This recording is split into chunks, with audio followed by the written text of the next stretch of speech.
What's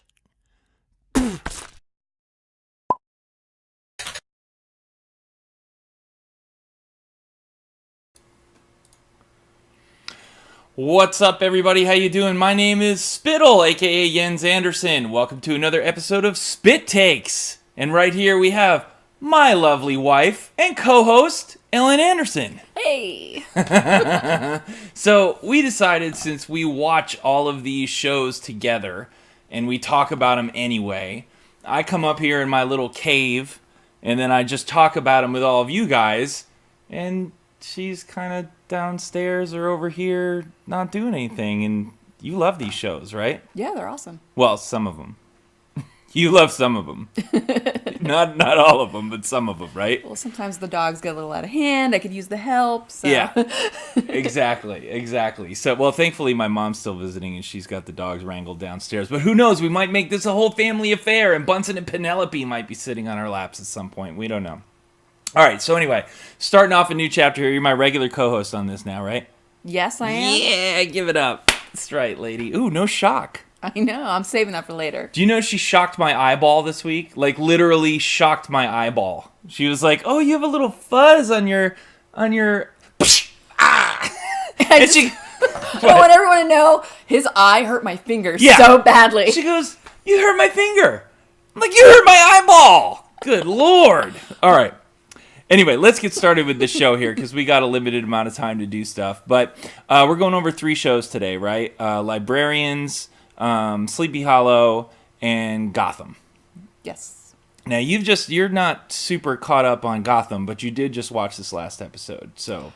Yeah, I just watched the last episode. I had to skip 2 because the holidays totally screwed up my television viewing. So I was the furthest behind on Gotham, but I got a little bit more. But you're all up on Sleepy Hollow.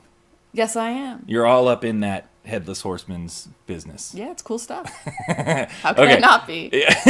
And we also have Librarians, which we've both been watching as well, and have some thoughts on that. So let's kick it off with The Librarians. Okay, so last time we covered The Librarians in actually episode 7. We went over all of the episodes so far. I kind of broke down a bunch of stuff. I don't know if you watched the replay. I have not, sadly. Surprisingly, she doesn't sit here and watch all of my shows over and over. Much to my ego's chagrin, she does not do this. I don't know if I could take all of this all of the time. All up in your business. All right, so I talked about it, and there were a couple of things I had issues with. Like, it's a very lighthearted show. It's a cute show. It's pretty cutesy. Right? And there's nothing wrong with that necessarily, but they need to get some things working with the cinematography. And one of the things I focused on last time was how they don't do a great job with tightening the camera work in the cinematography on the action. So the actors kind of look befuddled and like they're very stage acting a lot of the times. I would agree. I think they're definitely trying to find where their feet need to hit the ground. Yeah, and actually that's part of the problem is you can often see where their feet hit the ground when they're doing these like stunt scenes and stuff like that. So I don't know why we have a little white halo going on over your head here. Let's back up a little bit. I'm angelic. I know, right? This is a hot spot. Crazy hot spot going on. I'm going to cover the... Come on, hotspot, go away. It That's all right. disappears sometimes. You know what? I watched this VHS tape the other day that I was not supposed to watch, so maybe it's like a Ring thing. What? Oh, if my face I'm like, starts what are you watching, porn or something? No. If my face starts distorting in the camera, then you should stay away from me. What is up? The whole like going on over your head over here. All right, I don't know why we got that going on. Maybe I should turn off these lights, but that's whatever. All right, see, it's coming and it's going. Oh, it's when I get closer. Look at that. That's weird. Wow, you have powers. I know. Ouch, demon! There, I got rid of your ghost. I have an evil presence following me. Please take care of it. So anyway, this week on The Librarians, they did a good job of correcting one of those problems. And let's move up so we can try and get rid of the hotspot. There we go. Did it go? Sweet. Yeah, it's gone. Kind of. Maybe you need to move up a little more. Go ahead. Oh, there we go. Okay, we're stuck. All right, let's There we go. not Now we're fixate good. on it if it comes back. All right, no problem. So they did a really good job of getting tighter on some of the cutscenes. Like there was a lot more cutting and editing, and they didn't show both people fully. You could just see an arm coming in and doing a swing. It was a lot better. And what did you think about the episode? It was kind of cutesy. It was like fable, fairy tale. Like all these fables were coming to life and sort of manifesting in people in the town. I mean, I liked it. I like fairy tales. I like grim fairy tales. Yeah, grim. We're gonna start talking about they grim had too. a little bit of a twist on how they presented the fairy tales, which I thought was great. I liked that. I felt like they kind of rushed through it a little bit though. They did. Yeah, I kind of felt like they could have done something really cool, maybe over 2 episodes even. Probably the best part was that the big bad wolf, right? And then the big huge wolf shows up, and the one guy, what's his name? I forget his name. Jake, I think his name is.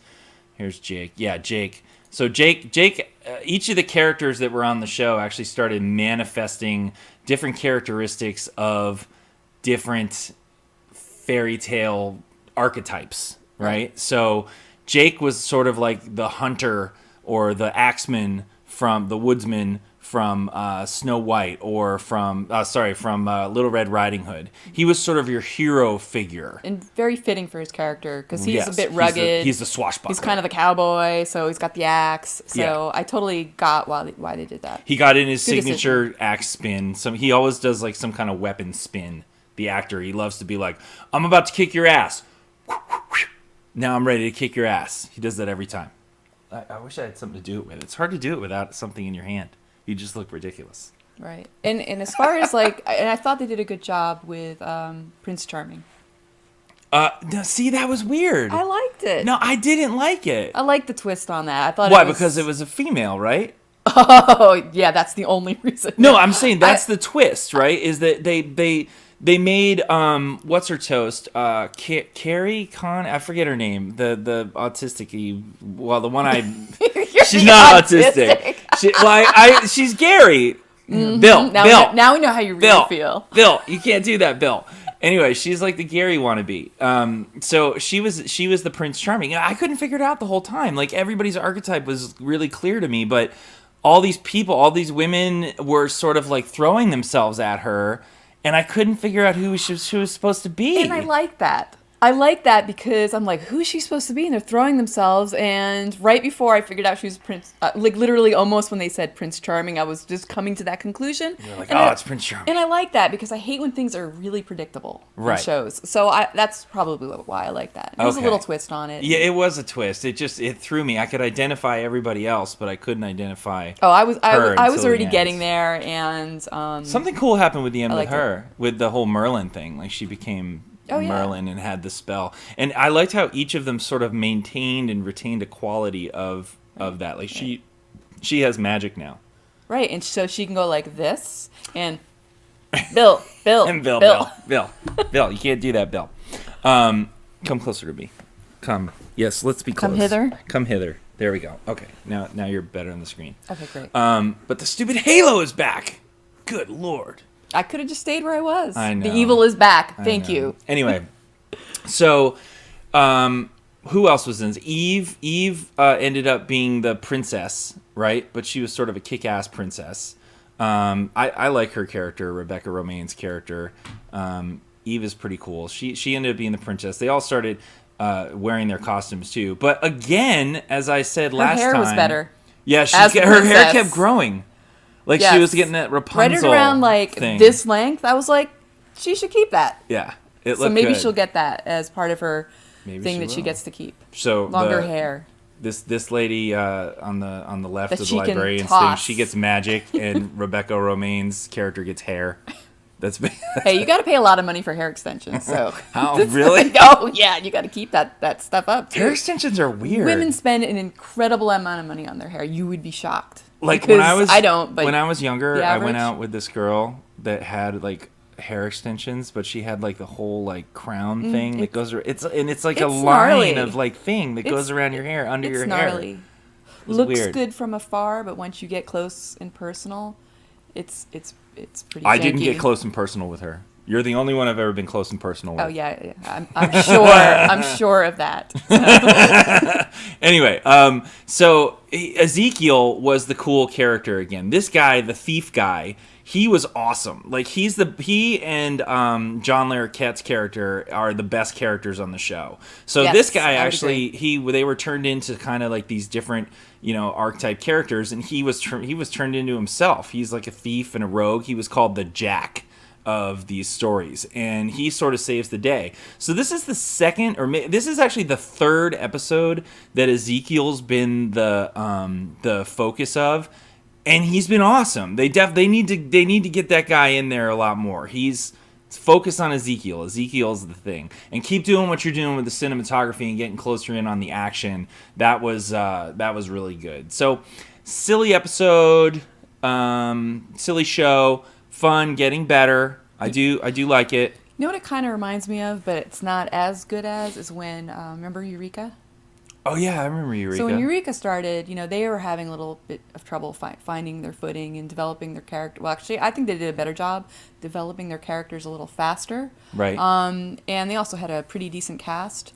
So this show, in a little bit of a way, reminds me of Eureka, where Eureka was pretty cutesy sometimes, and then they would get more serious, which was always just made the show better, I thought. Yeah. But anyway, it kind of reminds me about that. One thing that I did want to talk about on this though is, and I'm in a glass house when I'm talking about this, because I actually don't think. Don't shock me. Don't keep those hands away from me. Look, I love our game. I love DC and everything, but I'm about to say something that doesn't always ring true with the project I'm working on right now, but that doesn't mean there's no truth in it. And that is, if you're going to do something a lot, like you're going to do it over and over and over again, you should invest some time into it and some dollars into it. And one thing that they're doing a lot on the Librarians is they are taking the back door out of the annex, right? They're cut off from the library, they have the annex, and they have this magical door that they can open, which can connect to any other door on the planet that they can come out of. Right. And much like they got better with the cinematography of actually, the fight scenes and stuff like that, they do this thing where they come whooshing out of a door. And this time I think it was an outhouse, or some kind of shed. It might have been a pooper. I don't know. I think it was a poop house. But they come whooshing out, and like Rebecca Romaine is like spinning, and the other people are like, oh my goodness, we're falling out of this magical portal. But there's no special effects. There's just like a sound. And the speed and the sort of momentum and disorientation that they're experiencing isn't matched up in the visuals. So it kind of throws me, because it just looks like they're completely overacting and like it's farcical in a weird way. So I hope that they start investing a little more in some of the special effects that go into like things they're going to do all the time. This is part of their whole spiel, like Stargate, right? They didn't skimp on Stargate with the Stargate effect, right? They put the money into making the Stargate effect, and they used it accordingly each time. And then and you know what? And it didn't look like an outhouse. And it didn't. Yeah, the Stargate didn't look. It wasn't a poop locker, but it kind of was. Toilet seat shaped in a way. It was a big circle. I bet a giant could sit on that. It was like a toilet in Australia that went the other way. It went the other way and then out. So. But that's one thing that I think is important, right? They need to, and what Stargate did with that was they would show that effect, a few times on the show. Yeah. But then they didn't need to after a while. After a while, they could have the Stargate off camera, and they could just do the sound, and they could just do the rippling water lighting on the guys with like a lighting effect and do the sound, and your imagination filled in the blanks. Mm-hmm. And so, but they're not doing that right now on Librarians with this back door, and I think they need to, because it's a very, very important aspect of it. So how would you rate the show so far? Good? Worth continuing, giving it a chance? I don't know. We'll see. How do you really feel? They have, they have a ways to go. I'm not so excited about some cast choices there, but this last episode was better. So we'll see where it goes. I think the show deserves, a few more watches. I think you giggled a few times during it. Yeah. I giggled a few times. We tried. There was some interesting, things to kind of piece together and puzzle out. Kept me engaged. Yeah. And did you ever get to see the original Librarian movie with Noah Wyle in it? I watched that a few times, and I didn't even remember it when they started doing this show. I didn't even remember that was connected to this. So, yes, I saw it, but... Because it's a cool premise. I always like the premise. I think the premise watch that is movie, neat. but they're just in silly land. Yeah, they are a little much. bit in silly land. So I agree with that. They need to come out of that. Yeah. Oh, by the way, your favorite show won the People's Choice Award for Best New Drama. Not Grey's Anatomy. Your favorite nerd show. My favorite nerd? Which one? The Flash. So many. It's a fantastic show. Yes. And I was thinking you'd think that first, but there's a lot of shows that I like for different reasons. So that's fantastic. They deserve it. Yes. But I was kind of pulling for Constantine because I want to see it keep going. All right, so that's Librarians. We're going to step away from that, and we are now going to talk about, one of our favorite shows, Sleepy Hollow. I love that show. Yeah, really good episode. It Really was very good good. episode. All right, so let's take a look at the screen over here and Here we start going through some of